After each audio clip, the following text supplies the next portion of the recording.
मिलन मेले की शुरुआत फिराद 30 के स्टॉल का उद्घाटन मेयर फिराद हकीम ने किया। कोलकाता के पार्क सर्कस मैदान में आज से मिलन मेले का शुभारंभ हो गया है। इस मिलन मेले का उद्घाटन मेयर फिराद हकीम के हाथों हुआ। आपको बता दें कि पिछले 4 सालों की तरह इस बार भी फिराद हकीम के नाम से जुड़े फिराद 30 कोचिंग सेंटर के स्टॉल का उद्घाटन भी स्वयं मेयर फिराद हकीम ने किया। इस फिराद 30 कोचिंग सेंटर से बच्चों को सहायता शुल्क पर नीट, यूपीएससी, WBCS और अन्य प्रतिस्पर्धी परीक्षाओं की तैयारी कराई जाती है। कई ऐसे छात्र हैं जो यहां से शिक्षा प्राप्त कर इस समय बड़े बड़े सरकारी पदों पर कार्यरत हैं। इस अवसर पर फिराद 30 के 3 अहम कार्यकर्ता मोहम्मद अनीस, बबलू करीम और मिसबाह खान से हमने बात की। आइए जानते हैं उन्होंने क्या कुछ कहा। देखिए, आज जो हम लोग का ये 5वां साल है मिलन उत्सव में हम लोग का करियर काउंसलिंग का जो स्टॉल लगा हुआ है, इसका एक ही मकसद है कि फिराद हकीम ने कहा है कि जिसके पास पैसा है वो तो कहीं भी किसी भी यूनिवर्सिटी किसी भी कोचिंग में जाके पढ़ सकता है, उसके गार्जियन पैसा देके पढ़ा सकते हैं। लेकिन जिनके पास पैसा नहीं है उनके बच्चे नहीं पढ़ेंगे। उसी के लिए फिराद 30 को कायम किया गया है कि यहाँ पे टैलेंट बेस, चाहे अमीर हो या गरीब हो, जिस आप आइए, आपका टैलेंट है, आपके लिए यहाँ फ्री पूरा अरेंजमेंट है। चाहे आपको यूपीएससी करना है, WBCS करना है, आपका मेडिकल लाइन में जाना है, इंजीनियरिंग लाइन में जाना है, लॉ में जाना है, आपका जो चॉइस है आप फिराद 30 के स्टॉल में आइए, फिराद 30 के सेंटर में आइए। यहाँ हर तरह के, हर फील्ड के एक्सपर्ट लोग यहाँ मौजूद हैं, जो जिस तरह के लोग हैं। जैसे देखिए, हमारे यहाँ डॉक्टर साहब मौजूद हैं, इन्होंने कहा है कि जब नीट के बच्चे आएंगे मैं फ्री में पढ़ाऊँगा। ये हमारे मिसबा सर हैं, ये WBCS हैं, ये पूरा जो WBCS के बच्चे हैं उनको ये गाइड करते हैं। यहाँ हमारे कोर कमेटी के मेंबर बबलू करीम साहब हैं। सभी आदमी मिलके एक ही मकसद है कि एरिया में हम लोग हर घर में, पोर्ट एरिया में मकसद है बॉबी हकीम का कि हर घर में एक ऑफिसर होना चाहिए। उसी मिशन को लेके हम लोग फिराद 30 में जी जान लगाए हुए हैं कि इंशाअल्लाह एक दौर आएगा, एक वक्त आएगा कि पोर्ट एरिया में एक भी घर बचेगा नहीं जिसमें अपना गवर्नमेंट ऑफिसर नहीं होगा। इसी मकसद के तहत आज हम लोग यहाँ पर भी 5वां साल आज हम लोग का है कि हम लोग स्टॉल लगाया। और फिराद हकीम साहब आप देखे ही हैं कि आके किसी गर्म जोशी के साथ उन्होंने इसका ओपनिंग किया है और ये सबको विश भी किया है कि आप लोग फिराद 30 में आए और अपना कल का जो फ्यूचर आपका है, माँ बाप जो आपके लिए सुनहरा पल देखा हुआ है, उसको कामयाब बनाने में कदम से कदम मिला के फिराद 30 आपके साथ मौजूद रहेगा। पहले जो फिराद हकीम आपके एजुकेशनल प्रोग्राम में आए थे अलीपुर के धनोधनो स्टेडियम में, वहाँ पे उनके बयान को लेकर काफ़ी विवाद हुआ था। देखिए, वो जो विवाद था, वो विवाद का जो 2-4 सेकंड का जो क्लिप है ना, उसको दिखाया गया था। फिराद हकीम साहब का एक ही बोलना था कि आप कैंडल लेके, कुछ भी होता है तो आप रोड में आ जाते हैं और कैंडल लेके बोलते हैं कि we want justice, we want justice. तो उनका कहना है कि आपको अगर लगता है कि इंसाफ नहीं हो रहा तो आप तालीम हासिल करो, पढ़ाई लिखाई करो और उस पोस्ट पे आ जाओ जहाँ पे आप खुद इंसाफ कर सको।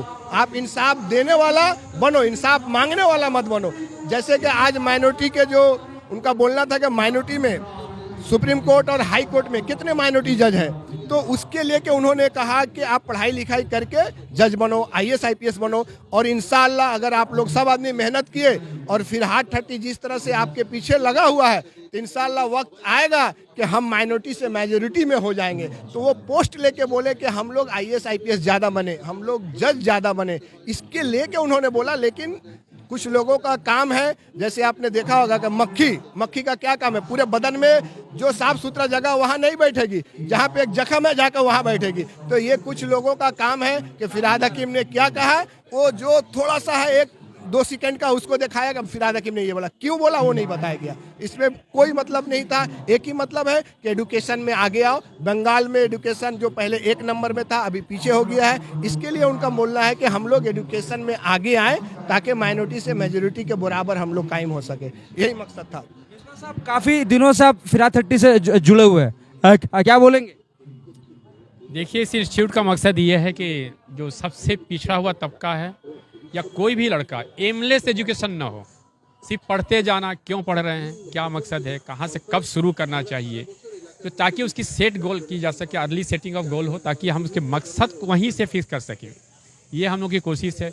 उसके सलाहियत के हिसाब से उसको जिस स्ट्रीम के लायक है, जहाँ के लायक है, उस तरफ उसको रवा दवा करें। अब जैसे कि अनीस भाई ने कहा कि मकसद ये है कि हमें कोई भी टैलेंट बच्चा मिले, कहीं से मिले, या जैसे नॉर्मल बच्चा भी मिले, हमको किसी भी इसको जो है पूरे मुआशरे को जो है एजुकेशनली जो है क्या नाम है उसको मैंने आगे ले जाना है। और एजुकेशन इकोनॉमी जुटा हुआ है, एक ऐसा सरमाया है जिसे कोई छीन नहीं सकता। आज तो छीनने की दुनिया में राजनीति चल रही है, दौलत छीनी जा सकती है, लेकिन इल्म का, हुनर का ये मामला जो आपके साथ हमेशा रहेगा और कहीं भी आप फिर से कामयाब हो सकें। इसलिए ज़रूरी है कि हम क्या नाम है जॉब ओरिएंटेड, एम ओरिएंटेड जो है मकसद के चेंज करवें। Thank you. बबलू करीम साहब, क्या लगता है कि फिरहाद हकीम एक राजनीतिक व्यक्ति है, इसीलिए उनके हर बयान को हमेशा तोड़ मरोड़ के पेश किया जाता है? ये तो काम ही है जो जिस पार्टी आज सत्ता में सरकार बनाए हुए है, केंद्रीय सरकार, उनका काम ही है कि धर्म के नाम पर विभाजन करके और अपना वोट वसूलना, और उसी का फ़ायदा लेने के लिए जैसे कि बंगाल में कुछ कर नहीं पा रहे हैं ये भारतीय जनता पार्टी, तो उन्होंने मेयर साहब जिस औहदा के हैं उनके एक बयान का तोड़कर मड़ोड़कर आधा बयान को बिना समझे हुए अपना उल्लू सीधा करने के लिए वो कम्युनल बातें बनाकर उन्होंने बाजार में छोड़े हैं। यही मकसद है जो बीजेपी का सियासत है, गंदा सियासत है, वही वो आरोप लगाए हैं हमारे मेयर साहब के ऊपर। क्या आपको लगता है कि फिरहाद 30 को कोलकाता पोर्ट से भी आपका बाहर निकल के काम करना चाहिए? देखिए, आज वो शहर के हमारे पूरे वेस्ट बंगाल के मंत्री हैं, बहुत ही इम्पोर्टेंट मिनिस्टर वो करते हैं, संग में शहर कलकत्ता के मेयर भी हैं। तो ये जायद है कि हमारे पोर्ट से के बाहर ही निकल के वो काम करते हैं। और उनका जो इंस्टीट्यूट है फिरहाद 30, ये फिरहाद 30 में पूरे बंगाल के स्टूडेंट आते हैं, अपने टैलेंट यहाँ दिखाते हैं, एंट्रेंस एग्जाम में पार्टिसिपेट करते हैं और फिर दाखिलात लेके अपने हायर एजुकेशन भी कायम करते हैं। एक सवाल आपसे करेंगे, यहाँ पर क्या क्या होगा यहाँ पर इस आप लोग के स्टॉल से? देखिए, यहाँ स्टॉल से सिर्फ बच्चों को गाइडेंस के लिए कि अगर आपको किस फील्ड में जाना है, जैसे देखिए आज के डेट में 4 साल का ग्रेजुएशन हो गया, तो अगर आज के डेट में बच्चा बीए कर लेता है तो क्या करेगा? बीए करके वो दिन भर इधर उधर घूमता रहेगा, उसको कहीं जॉब नहीं मिलेगी। तो हम लोग उसको गाइडेंस दे रहे हैं कि आप कम से कम 5 साल में आ जाओ और एलएलबी ग्रेजुएशन हो जाओ, एलएलबी ग्रेजुएट बनो, ताकि तुमको कहीं भी लॉ कर लोगे तो तुमको एक तो प्रोफेशनल डिग्री मिल जाता है, तुम कोर्ट में प्रैक्टिस कर सकते हो, समाज में एक इज्जत मिल जाता है 1 साल के वजह से। तो हम लोग अगर किसी को प्रोफेशनल में आना है उसके लिए हम लोग गाइडेंस देंगे। अगर किसी को सिविल सर्विस में जाना है, यूपीएससी करना है, WBCS करना है, जिसको जिस फील्ड में जाना है, ये हम लोग एक ब्रांड लेके यहाँ नहीं बैठे हुए कि हम एक तो बैठे हुए हैं आप आइएगा, बाकी नहीं भाई आप दूसरे जगह जाइए, ऐसा नहीं है। आपके बच्चों को क्या चाहिए, गार्जियन क्या चाहते हैं, उनको हम लोग बैठा के यहाँ उनको समझाएंगे, बताएंगे कि कौन सा फील्ड आपके बच्चों के लिए बेहतर है, आपका बच्चा का माइंड किस तरह है, आपके बच्चे का स्कूलिंग मार्क्स किस तरह का है, वो किस तरह जाना चाहता है। उन सबों के लिए ही ये करियर स्टॉल हम लोग लगाए हैं, ताकि बच्चों को एक प्लेटफॉर्म बताएं, रास्ता बताएं। क्योंकि रास्ता देखिए, यहाँ पार्क सर्कस में 7 पॉइंट में कितना पॉइंट है, आप इधर जाओ उधर जाओ, किधर जाओगे? अगर आपका टारगेट फिक्स नहीं है तो कौन सा रास्ता में जाओगे? आप चलते चले जाओगे, आपको मंजिल मिलेगा नहीं। तो हम लोग टारगेट फिक्स करा रहे हैं और उसी टारगेट को बोल रहे हैं कि आप चलो, और उसके लिए चलने में जो भी दुश्वारियां होगी उसके लिए फिरहाद 30 हर समय उनके साथ 24 घंटा रहेगा उनको सपोर्ट करने के लिए। Thank you.